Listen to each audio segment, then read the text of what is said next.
Yeah. Hi everyone, and welcome back to another episode of Raw Life Artist. Today I'm gonna talk a little bit about not feeling artist enough. I don't know if you've ever been there.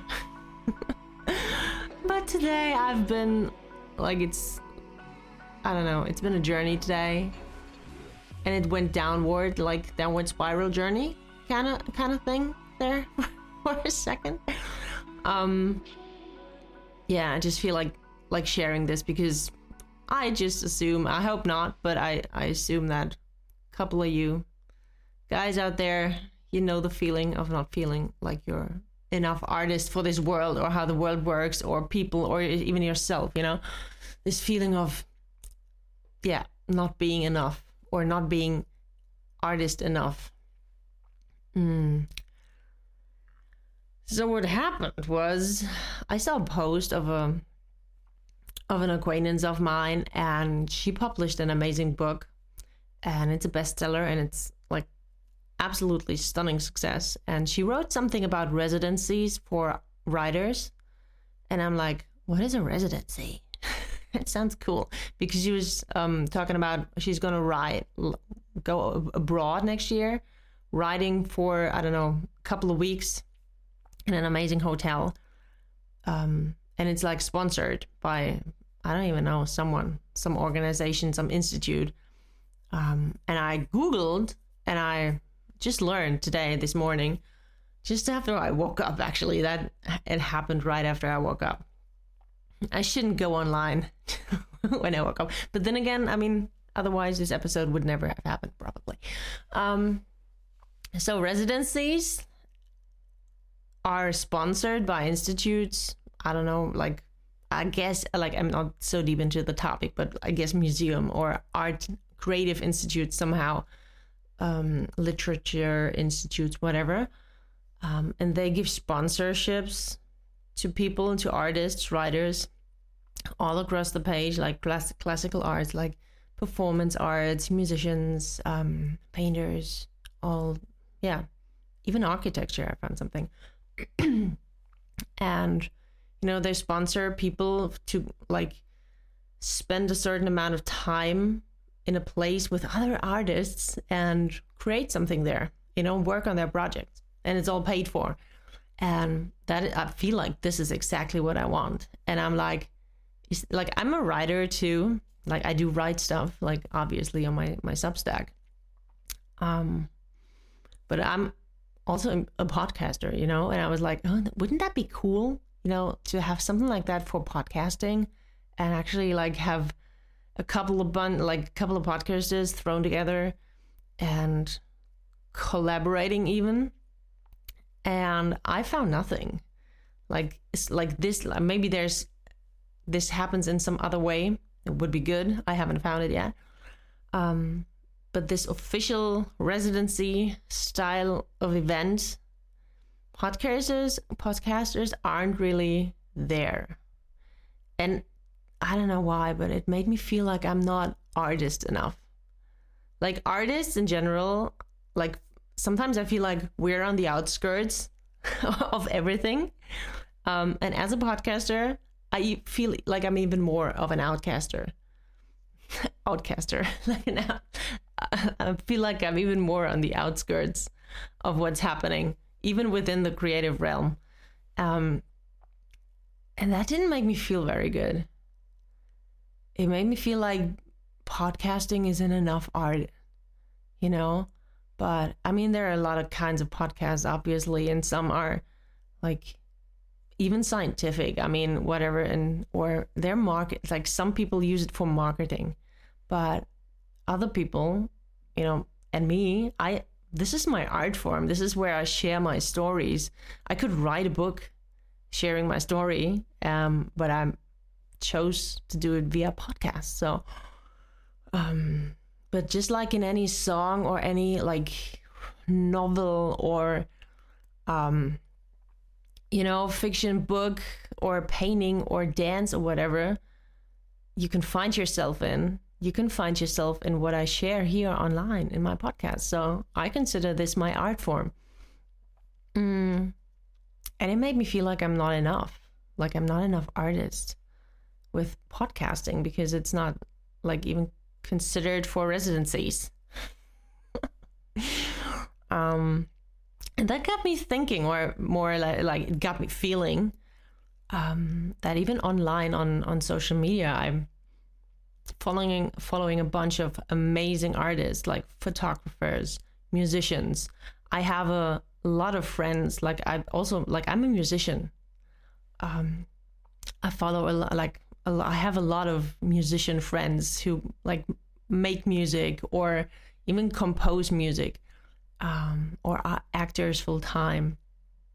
And I look at their Instagram profiles, and they're sharing their art, and it's amazing. And like the photographers, they have a portfolio of their pictures and images, and the musicians, they share their music, and it's very clear what's happening there.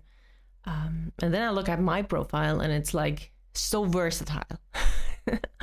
There's writing on it, there's my podcast stuff on it, there's I don't know, my online art on it, there's my musing on life on it, there's my, like, I do a lot of somatic creativity coaching, I do a lot of energy work, and it's all on there because this is all part of who I am, as an artist or as a creative brand or whatever, as me. And I am an artist, so it's all of me, and it's all on there.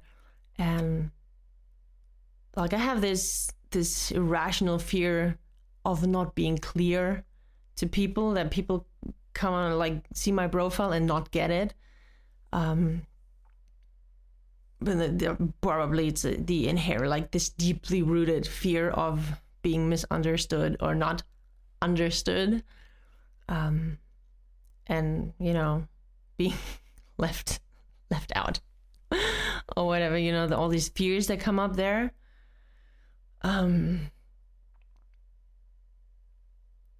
And it's, I don't know, it feels so alone, I feel like and then there's this, oh my God, am I doing something wrong? Am I doing something wrong as an artist? Do I need to like really focus on just one thing? And the next minute, like, I feel like, no, it's not. I'm so much, I am more than just one thing. And like, me expressing myself, it includes all these various areas. And I feel like leaving something out, not having it be as versatile, what I put out there, it feels like I'm like a puzzle, and there would be pieces missing, which actually would lead to people not getting me because they only would get half of half of me. So I have to be and show all of who I am, with all the different aspects of my artisthood, of me being an artist, so people actually have the full picture of who I am, and only this way people can get me as a person or as an artist. And when I say me, I mean it, like, obviously, I mean, this applies to all of us, because we often hear, oh, we need to niche down or something, some other bullshit like that. And yeah, it might be quote unquote clearer for people, like, to be put in a box, and it's not a bad box, but it's like, oh yeah, you're an art, like a painter, oh, you're a musician, so it's easy to get and to understand. And it's human nature to want to understand things, and it's perfectly okay. And also then there's us, the versatile people, who just do several things. But it made me feel like I'm not enough, like I'm not clear enough, I'm not focused enough, like, yeah, I'm not artist enough if I'm not focused on one thing. And that felt harsh. And then a whole other dimension of self-doubt actually opened up. That was fun. and it involved certifications, basically, you know. I don't know if any of you have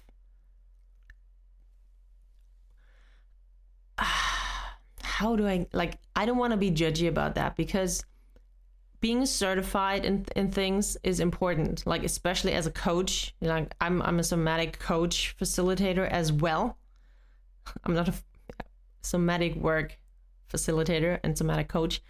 And in the coaching area, when you support people with their stuff, it's so important to have a certification or to just know what the fuck you're doing. So, but as an artist, like I have so many friends who went to school, to music school, to art school, and they like spend years of their lives learning their craft, and it's they have a certification for that and a degree and whatever, so they have a chance to be booked.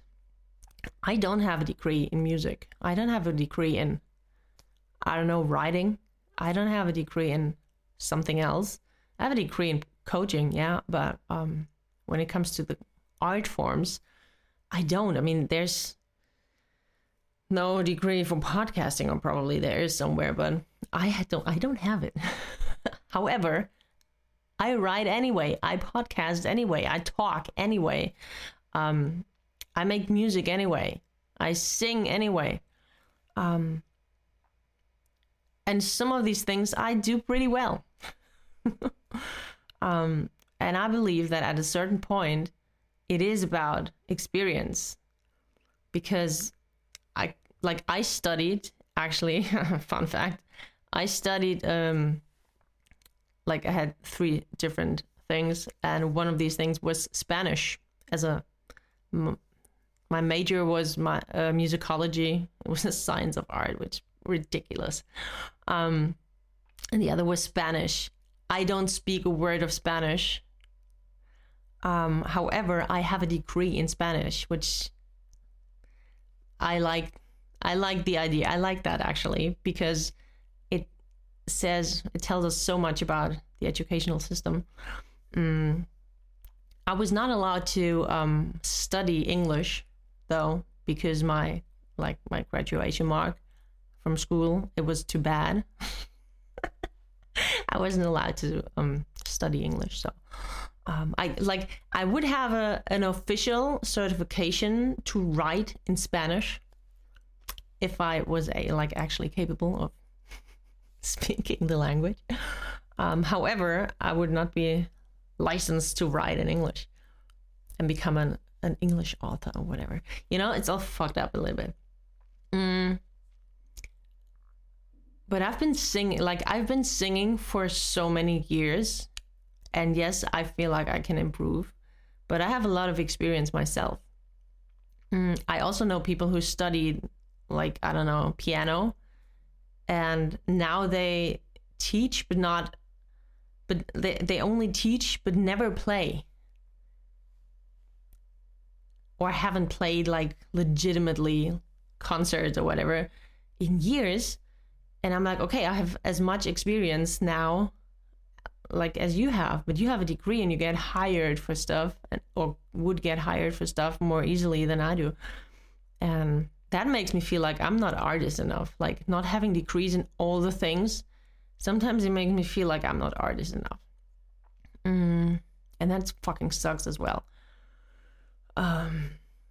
You know, like I said, I have a lot of friends with a degree in, like, they're quote unquote professional musicians, but they're earning their life, they're earning the money with, playing gigs and making music. Like a very good friend is a composer, and they never made me feel bad about not having a degree in something specific, artistic, in the artist realm. But it's like, there are, like, on the other hand, there are people who like condescendingly look down on you, or tell you that you're a layman,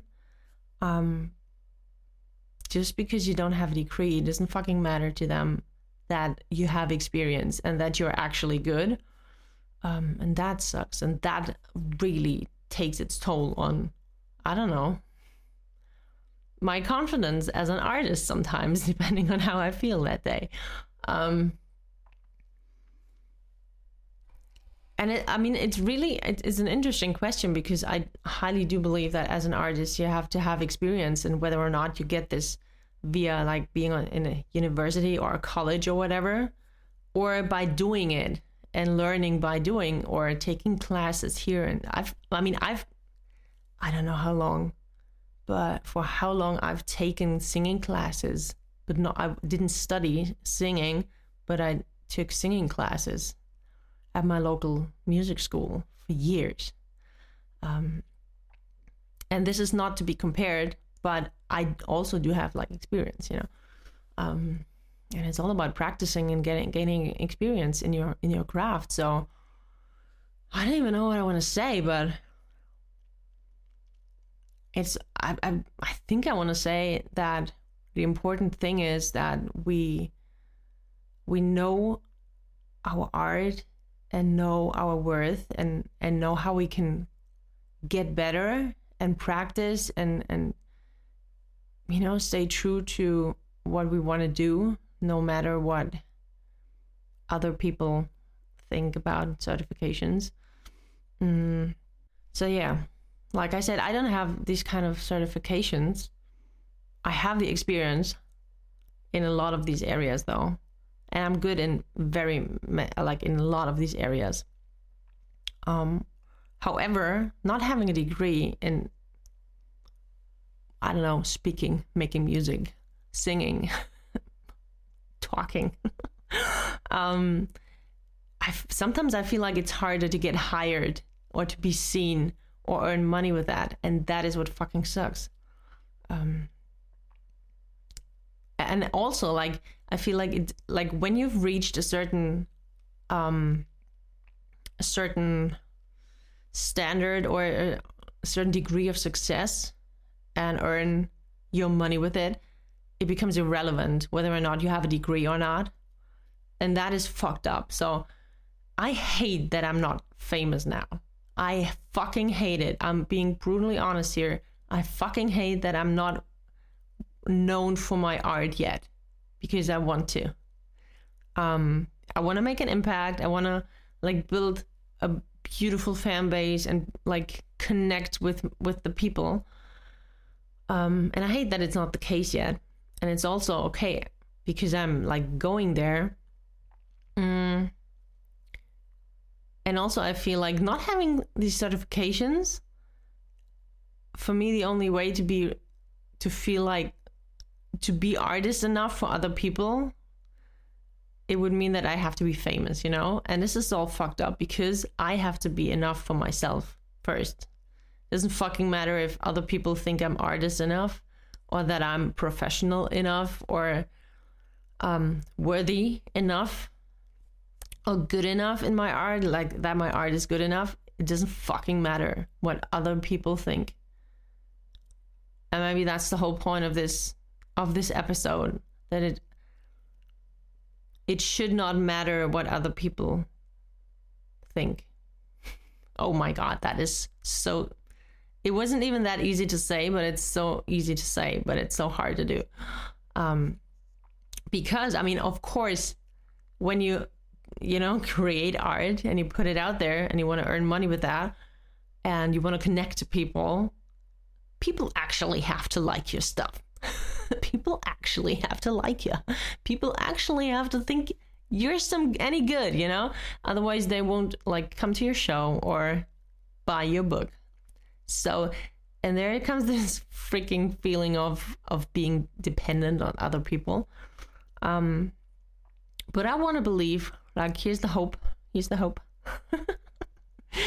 I want to believe that, or I choose to believe that it starts with we feeling enough artists for ourselves, and then we just create and keep on creating and keep on getting better, keep on evolving and keep on being proud of what we do and feeling ourselves as an artist every day, finding ways and reminding ourselves that we are artists and that we find ways to keep moving forward and keep putting shit out there, even if it's shit, and also if it's good, but that we keep putting our art out there, backing it up, having its back, having our own back, and then inevitably people will find it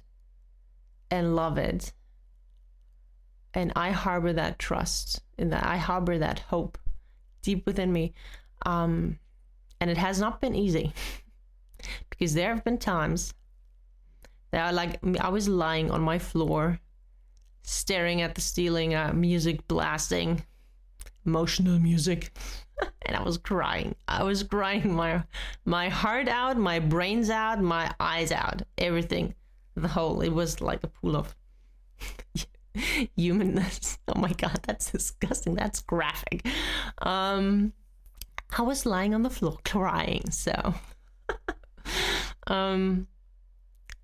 filled with this fucking painful feeling of utter hopelessness, that whatever the fuck I'm doing, nothing seems to work. And actually, like I was supposed to host a podcast starter workshop next week, and it got canceled because it only had one person signing up. And it and something beautiful happened. I realized that, I mean, it basically, like, I was putting my stuff out there and no one cared except for one person. And I feel so bad for this one person that the workshop was canceled by the institute I was hosting it in, because this one person chose me. And now they cancel it, and it hurts my heart. But what happened was that for the first time, I didn't feel, oh my God, nothing's working for me ever. For the first time, I felt like, okay, sucks, but let's keep going. And that was the initial feeling. I remember how I could very easily go downward into the very downward spiral ground abyss there, lying again on my floor, like crying everything out of my body, like I used to, or like it felt like it would have been so easy to go down that road, but I didn't feel it. The thing I felt most was hope. And I was like, oh my God, that work I've been doing, like the somatic work and the processing my feelings and the regulation of my nervous system, oh my God, that shit works. And even though the situation sucks, it actually made me very proud of myself. So I know I'm gonna make it through this feeling of not feeling artist enough, because I don't know, I have my own back, and I found, because of this work, this nervous system work, this awareness work, the energetic work, the somatic work, I found a way to be really cool with myself and give myself the safety I need whenever I don't feel safe. And I can rely on myself, and this will take me through anything.